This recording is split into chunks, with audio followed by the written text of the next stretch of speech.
We're reviewing AEW Dynamite here on the Squared Circle Psychobabble. My name is Michael Valenti. Joining me is Ralph Valenti. We start off this week's AEW Dynamite with Matt Sydal versus Brian Cage. Ralph, I got to admit, I was a little surprised with this match because the Matt Sydal I remember is Evan Bourne from WWE, and he was more of a high flyer. This match, he showed more of a striker approach, and maybe people that see him in the independents have seen this kind of Matt Sydal, but I think that really helped in the dynamic of this match. I thought it was a very good opening match. Yeah, I agree. It was definitely a different side to Matt Sydal, or if you were following him in WWE, Evan Bourne. That was definitely refreshing, especially considering he was going against a guy like Brian Cage. So I thought that the dynamic of the match, that from exact what I was expecting, we were going to get hit more of the high flying and the monster that was Cage, and that wasn't necessarily the case. I thought that there was a good mixture of aerial maneuvers, high flying stuff, and what Brian Cage brings to the table. So I thought it made for a good dynamic in the match. Anybody who's been following the Pure tournament, I think it's called, in Ring of Honor. Yep. Matt Sydal had a couple of matches in that tournament that I watched, and it was similar approach, and that was mostly geared towards submissions, grappling. So it was interesting to see him bring that type of approach from Ring of Honor into Dynamite last night. What'd you think of the finish? I love the finish of this match where, Matt Sydal was trying to do the flipping neck breaker. Brian Cage caught him into the drill claw for the victory. I thought it was very well done and just showed to how great their chemistry was in the ring throughout this whole match. They were just very fluid between the two of them. Yeah, definitely. I agree. I think that the finish coming from out of nowhere is good, considering, again, the way they kind of laid out the match. It wasn't necessarily a whole bunch of high flying. It was like he was picking and choosing his spots. But then it just goes to show you, one slip up against a guy of that caliber like Brian Cage, it could end for the end of the match for him. So, I agree. I thought it was a good way to end the match. Let's move on to the next bit that we had here. It was a segment where Cody Rhodes spoke for the first time since losing the TNT title this past Saturday to Darby Allin. He was about to talk about his next steps and what he was doing in AEW, maybe heading to a feud again with MJF. All of a sudden, we get this woman, never seen her before, Ralph. Turns out her name is Jade Cargill. And she comes out, she talks, she throws a couple of insults at Cody's way. I thought her promo was good for a first impression. I thought she was very good. Hints at the fact that Shaquille O'Neal could be out to get Cody Rhodes. Once she announces that part, Brandy Rhodes comes out, bitches her out, and it almost turns into a segment from Jerry Springer. I thought there was some good to this, and I thought there was some bad to this. The good, I think Jade was good. Brandy was good. I just think the dynamic of it felt a little too Jerry Springer-like for me to really say, oh my God, this was an amazing segment. I don't know if that's just me, but what'd you think of it? I'll agree with you on the fact that this was some good, some bad. I felt like this segment overall was a little bit of a roller coaster. So Cody coming out, making it seem like he was going to go into another feud against MJF. I was open to that. I think that's a blemish on his record, like he talked about, that I want to see him correct. Maybe eventually that leads to him overcoming MJF and eventually earning the opportunity to fight for the title again. So that could be interesting further down the road. I thought that Jade started out well and started confident. And as the segment started to progress, I felt like she kind of lost some of her steam and it got a little off track. I am extremely underwhelmed with the fact that Shaquille O'Neal may even potentially be wrestling anybody in AEW. I wouldn't want to see him wrestle in WWE. I wouldn't want to see him wrestle in New Japan Pro Wrestling. I don't want to see Shaq in a professional wrestling ring anywhere. I understand he's a big name. I'm sure it will get a lot of attention on ESPN from a marketing standpoint. It's probably not a bad idea because it will get a lot of attention. But I think that we just have to be consistent here, because I think that if we all want to be honest, if WWE did something like this, people would ridicule it to no end. So I'm going to be consistent here. I don't want to see Shaq anywhere near a ring in AEW. They got more than enough guys that are talented, and they can go out there and perform. So I'm not all that interested in Shaquille O'Neal as a competitor in AEW at any point. The only thing that this could help with is the fact that it could attract potential new viewers, especially when Shaquille O'Neal is part of the NBA on TNT team. And that's TNT's biggest ratings draw. The NBA on TNT is their biggest ratings draw. So if you could get some of those that watch Shaq and know Shaq, bring him to AEW, bring more eyeballs, similar to what we saw in the summer with Mike Tyson. I'm not totally against it. An actual match with him and Cody, it's not going to be a great match, but for the sake of bringing eyeballs to the product, I don't mind it. The one thing I will say is I wish they kept it more of a cliffhanger, where instead of Jade just going, oh, hey, by the way, Shaquille O'Neal is the guy I'm talking about here. Instead, what they should have done was leave it as a cliffhanger and keep people guessing. Oh, who could it be? Could it be Ryback? Could it be Lesnar? Could it be this or that? And when it becomes Shaquille O'Neal, some people get excited. What do you think about that? It would have been interesting. I mean, would we at least agree that this was one of two segments that were slightly underwhelming of the night?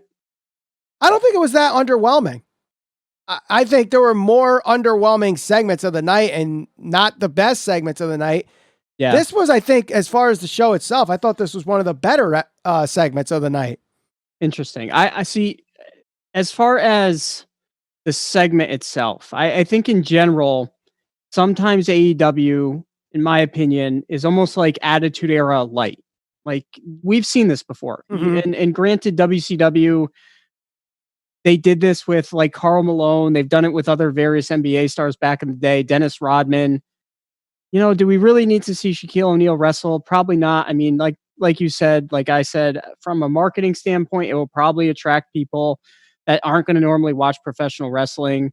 But how many AEW fans is it going to turn off? Because I don't think many people want to see it. When I say that was underwhelming, I'm kind of really talking about the announcement that Tony Khan talked about on Twitter. You know, so that this being the segment, I was hoping that was not going to be the big announcement that he was talking about when he talked about the shift in power in professional wrestling. That came later on in the night, but we'll talk about that towards the tail end of the review. I thought Brandi Rhodes was actually the one person that saved this segment because she didn't actually come across as forced. She seemed like she was kind of shooting from the hip, comfortable for the first time in a long time.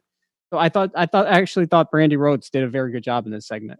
Like, I thought she was good, but it just, the way she came out and approached it and the way she was talking, it felt like she was that angry girlfriend that just, she found out she got cheated on and she's about to beat up the person that her boyfriend cheated on her with.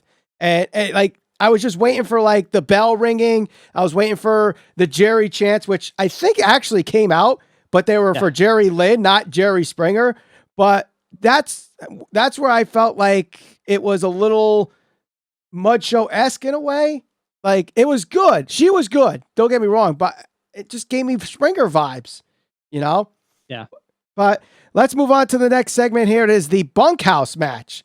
Dustin Rhodes and QT Marshall versus the Butcher and the Blade. I love this match. I thought this was physical, obviously violent, obviously bloody. This was a blood feud between QT Marshall and the Blade and the Bunny. And it showed in the ring, and it told an amazing story. I thought this match was absolutely amazing. Well done by these guys. I know it hasn't been a focal point in the AEW Dynamite storylines, but this match should have been on the pay-per-view.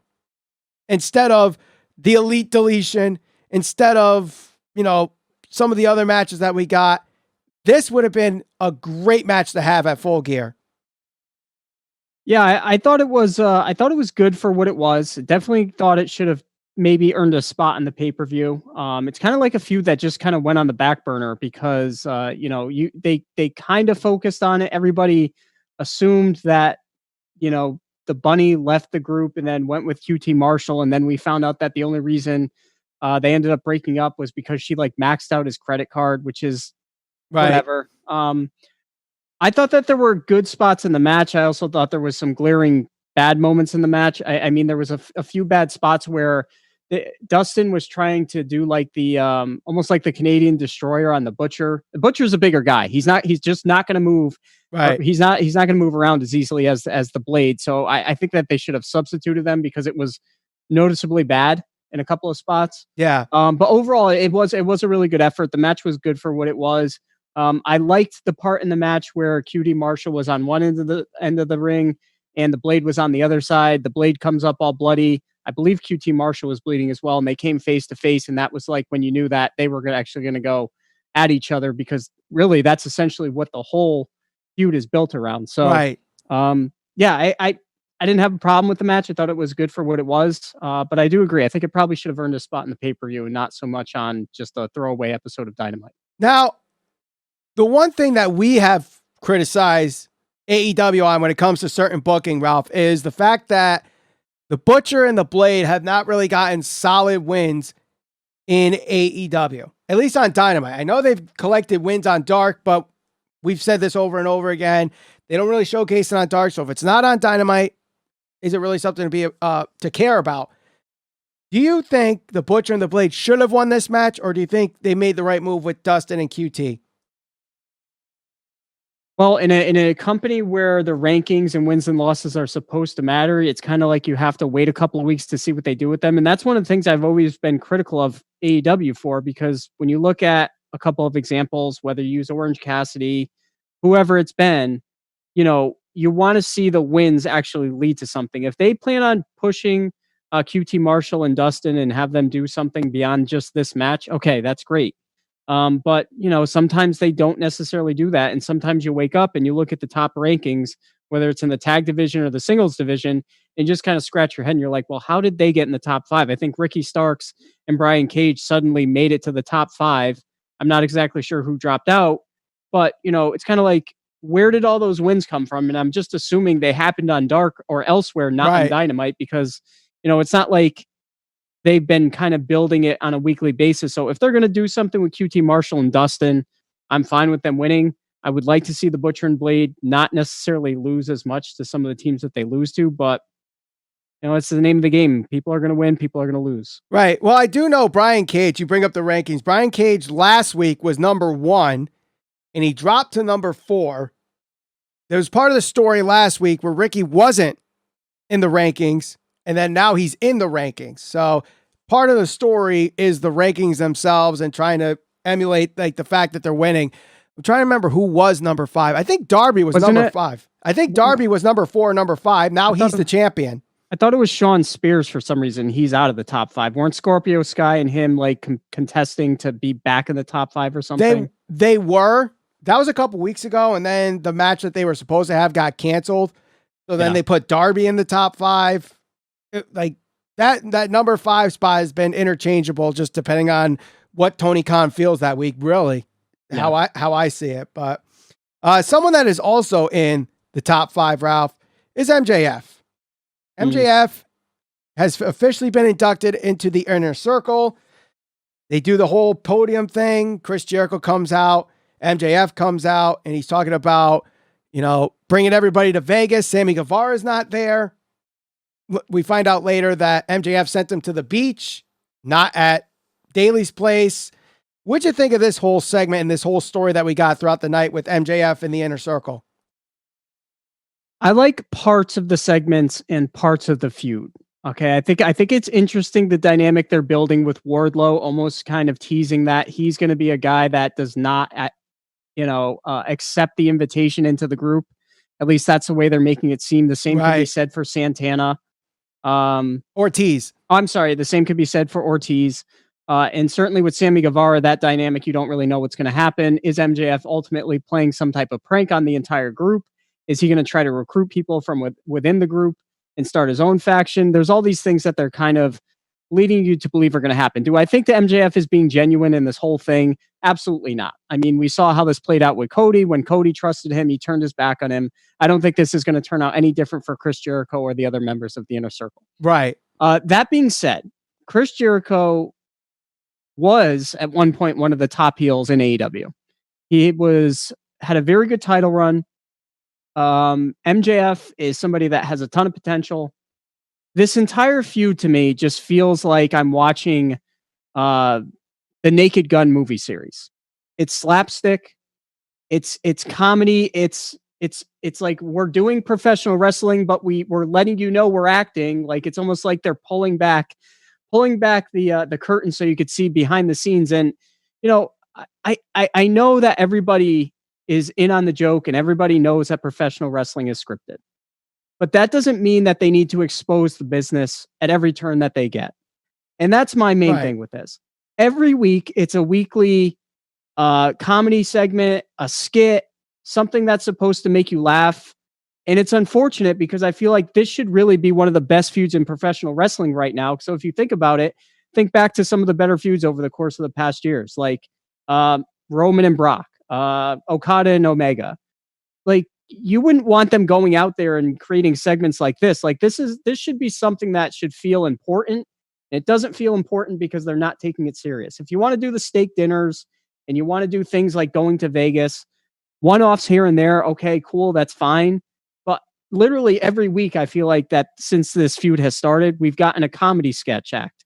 And I it's unfortunate because I feel like we should get something a little more serious or a little more consistent for two top guys. Right. Like, to me, this segment did a whole lot of nothing. Honestly, like, yes, he got inducted to the inner circle. We kind of knew that already. We already know the animosity between Ortiz and Sammy Guevara. But what else did it really do? Yeah. Like, nothing. It's a game of grab ass every week. Right. It's ha-ha. It's you know, it's let's play a game of grab ass. That's all it is. It's ridiculous. Yeah. It was just something there. It just felt like, all right, let's fill 15 minutes. Let's do this induction thing and get it over with. Like, there was nothing to it. Just to tease a pre-taped segment next week where they're in Vegas. Yeah. Like, it teased nothing. It was just it felt like a throwaway segment to me. It really did. And the execution was not that great. MJF is a great talker. Chris Jericho's a great talker. Ortiz is a great talker. It just felt, Think back to when Chris Jericho came out on Dynamite and rolled out this group as the Inner Circle and how everybody was taking them so seriously. It's just like, you know, to see where Chris Jericho was at the beginning of AEW and to kind of see where he is right now, it's just like, I get what he's doing. He wants to give back to the younger generation, but wouldn't it be more meaningful to give back, like, if you were being the badass that you were at the beginning of AEW and like actually losing to, let's say he loses to MJF and trying to put the guy over instead of putting him in these comedy acts on a weekly basis? Yes. What's that going to do for MJF? What is a skit like what we saw last night? What is next week's skit going to do for any of them? I mean, I don't know. I just don't see what that's doing for either of them. Yeah, I don't know either. Hopefully this leads to something bigger and gets MJF more into that star level that we all know he should be a part of. But let's move on to the next segment of AEW Dynamite. It was the match between Shawn Spears and Scorpio Sky. I thought this match started off really strong. They went to the commercial break and the momentum died out. The finish was very interesting where Tully Blanchard distracted the ref, tried to toss a slug to Scorpio Sky. Scorpio Sky tossed it out into the crowd, gets hit by Shawn Spears with the loaded glove, and that is the end of the match. 1, 2, 3. I mean, for a match that they've put a lot of build in between Dark and some sprinkles of AEW Dynamite, this was another one that just kind of felt underwhelming to me. Yeah, I mean, I thought it was okay. I didn't necessarily dislike the ending. I think it was a logical way to end the match, especially considering who Tully Blanchard is and right. You know, just his history. So I don't mind that. The match itself, it was a little difficult to get into because, like we talk about all the time, a lot of this feud has been built on Dark. You know, and if you don't watch Dark on a weekly basis or you don't pay attention to anything other than Dynamite, you know, sometimes they'll recap certain things like they did at the beginning of the match. But you know, if it's that important of a feud, which with these guys, you would hope they do something on a weekly basis with them to help build the feud on Dynamite, it should be featured on this show and not Dark. Right. So I thought the match itself was fine. I feel like the feud itself should be more elevated or more highlighted on a weekly basis on Dynamite. Maybe. And I'm sure this isn't going to be the last time we see Shawn Spears and Scorpio Sky in this feud, obviously with the dirty finish with Tully Blanchard being involved. Right. And interesting that he was trying to toss the slug to Scorpio. So could this be the beginning of a split with Shawn Spears and Tully Blanchard, or maybe Scorpio Sky joins forces with Tully and Shawn and they create a tag team. Who knows where it goes, but it'll be interesting to see. But the next thing we're going to talk about, another interesting finish, and that is Ty Conti versus Red Velvet. This one here, the match itself was okay. The finish, similar to what we just saw with Spears and Scorpio Sky. Anna Jay tries to toss the chair in for Ty Conti. She refuses, throws it back out, wins the match nonetheless. Literally just saw this on the match before, so a little redundant, but you get this. Is Ty Conti going to join the Dark Order thing as we see members of the Dark Order peeking outside the entrance ramp, looking at Ty Conti and Anna Jay raising their arms in victory there. What'd you think of this segment? Another weekly women's division match on Dynamite. Not a whole lot there. Not a whole lot to get invested in. I thought the main thing from this match was is Ty Conti going to join the Dark Order? It was what it was. Nothing special, nothing egregious. It was okay. Yeah, I agree. I felt like this could have been more about Anna Jay and Brandy because they had their history, but there wasn't even any involvement between those two in the match. So a whole lot of nothing there. So let's talk about the main event, Ralph. Penta El Zero Miedo versus Rey Fenix. This match, I think, was really good. Very, very good. I think this saved the second hour, honestly. And I think what really helped it, not only was it the great athleticism and the great wrestling skills that we saw with Penta and Rey Fenix, but the commentary from Eddie Kingston, where he is so pro Penta and so anti-Rey, where Rey Fenix gets his mask ripped off. Oh, in America, it's totally legal. Rey does it to Penta. Oh, Rey should be disqualified. And Tony Schiavone's calling his BS throughout the whole thing. I thought that dynamic was very, very good. The finish, the fact that Rey had like 4 pile drivers or moves on his head, really showing like Penta is being a little reckless with his brother, kind of helped in this. And I thought the match was awesome. Match itself was good. I mean, I think a lot of attention is being brought to the fact that both the guys had their masks kind of ripped off. I know that's a big deal to some people, especially in their culture and lucha libre and stuff like that. Initially I didn't think much of it, but then I really started seeing a lot of backlash on social media, surprisingly, or I should say unsurprisingly. But either way, I thought the match itself was very good. I don't know if the masks being ripped off was done to kind of show how far these guys have fallen, or to what extent, to what lengths these guys will go, knowing how important it is to their heritage. And I think if you're a big professional wrestling fan, that would mean a lot to you, and you'd catch on to that. But to the more casual fan, I think they would really easily look over something like that. Kind of like, it's a logical thing. If a guy has a mask on and you're trying to distract them, to try and rip it off, I guess, something like that. Right. The match itself was good. Eddie Kingston was very good. I got a kick out of the fact that when he went in the ring at the end and he was talking to Penta and he just kind of kicked Rey Fenix out of the ring. Yep. He barely kicked him, and Rey Fenix just kind of rolled out. Just something as little as that. I thought that was done very well. I agree. That was just like the icing of the cake for this whole thing. But of course, the thing that everybody's talking about is the return of PAC. There were some people saying, oh, he's not going to be back for another month because there's a lockdown in England. I was telling people, no. They got him to the States before that lockdown happened. The video package was done prior to it. There's absolutely nothing wrong here. He is here, and he's going after Eddie Kingston. I like the reveal. I like the pull apart at the end to close out the show. A lot of people expected it, but we are getting some kind of feud with PAC and Eddie Kingston. It starts next week with PAC going up against the Blade. Yeah. Well, the guy that ruined this for a lot of fans, including myself, was Tony Khan, because he went on Twitter and he put that tweet out and he said that the balance of power in professional wrestling shifts tonight. And then he continued to tweet out things like, stay tuned till the end of the night. Make sure you pay attention to the end of Dynamite. Now, PAC is certainly a guy that is respected in AEW. A lot of wrestling fans are going to know who he is.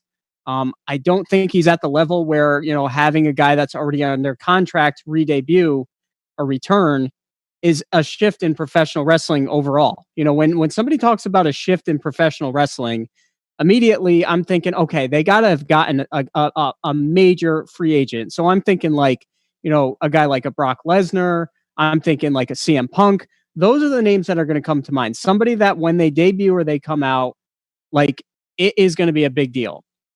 And because Tony Khan tweeted that, I think it almost ruined his return a little bit because I think it was found to be underwhelming to most people. I'm happy PAC's back. I'm a big PAC fan, but I think Tony Khan really kind of hurt the return quite a bit with this. He does this a lot. I feel like anytime he goes to Twitter and hypes something super, super, like it's going to be the greatest thing ever, it ends up underwhelming. Like I remember early on when they were doing the empty arena shows that Moxley and Jake Hager were going to have the best no holds bar match ever. And it was like, nothing special. He did it a couple other times. I can't remember the exact moments, but he definitely has gone to Twitter and hyped things up to like the nth degree. And it's like, no. What I think that tweet was all about, and I think he clarified it with another tweet today or last night, it wasn't necessarily a big particular moment. I think what it was just him saying AEW is going to a new chapter. We're moving on. Like we're no longer focusing on the former WWE guys, and it's time to bring the AEW originals to the forefront. The Darby Allins, the Ricky Starks, the MJFs. Forget about Jericho. Forget about Moxley. Now we're going to put our product that we want out there because we've drawn in the viewers that we want from the WWE guys. Now it's time to grow with the new talent. And that's what people wanted. They wanted that new talent. So when people saw that tweet, they're thinking, oh, there's going to be a big debut. Who's it going to be? As soon as I read it, I thought it was just a changing of the chapter, a new chapter being revealed, a new AEW. And you kind of saw that with the graphics. Like where it's a whole new show. By the way, the graphics are totally awesome. But that's not the point. But that's where I went with it. And I know there might have been people saying that Dave Meltzer hinted at something about a storm. It was a literal storm. There was no hint there of a debut. I think that's Dave's just trying to troll people. He might have, but it was just a storm that was going through Jacksonville. It had nothing to do with a debut. Now, some people are saying, oh my God, it's going to be Okada. Why? Why would Okada show up at Dynamite? Why? Where's make no sense. What flight did he have to catch? Is he going to Japan? I don't know where Omega's going, but we do know that Omega and John Moxley will have their championship match on December 2nd. And I do want to talk about that briefly. Big mistake. Absolutely big mistake there. WCW all over again. Yep, that's a WCW move. That's Hogan and Goldberg in the Georgia Dome. Was great for a ratings pop. Didn't help financially because no pay-per-view buys. That's a bad move, I think, in my part. But I think I know why they're doing it. They need a couple weeks for Mr. Moxley to quarantine. They need Mr. Moxley to be in the Tokyo Dome on January 4th or 5th. So he could fight Kenta for the United States Championship so he could drop that title. So I think Moxley loses to Omega on December 2nd. We get a rematch at Revolution. That would be the logical thing. Yeah, I'm disappointed too. I mean, disappointed is not the right word. Of course, I want to see the match. I'm happy it's going to be for free on TV as a fan, but as somebody who is kind of a little analytical of the business side of things, I don't get it. Why would you give away that match for free? That's a pay-per-view caliber main event. It already was a pay-per-view caliber main event. It was, yes. So I don't know why you'd give it away for free. Yeah, I just, unless they're not going to have Omega win, but then why do all this build for Omega if he's not going to win the title? I don't know. There's a lot there, but All right. Overall, final thoughts. What'd you think of the show altogether? Show was decent. It wasn't one of the best shows they've ever had. I think it had some good spots. I like the fact that they're highlighting certain guys, different guys. That's always good. The big letdown for me was the return. I was really anticipating something big and shocking to happen, a debut of sorts that was going to get people talking. I took his tweet literally because that was the way he wrote it was I think the way most people read it. And they took it literally as well. So it was like love hate. I'm glad to see PAC back. I was just disappointed that it wasn't a big debut of some sort. Yeah, I think I wasn't as annoyed by it because, like I said, I interpreted it much differently than what other people did. Like, it's more of a changing of the guard starts tonight than it was like a big debut. I think the first hour was really, really strong. The second hour was really hindered from the MJF segment all the way to the main event. Then the main event saved it, honestly. That second hour. So it was like a tale of 2 hours. Yeah. One was really, really good.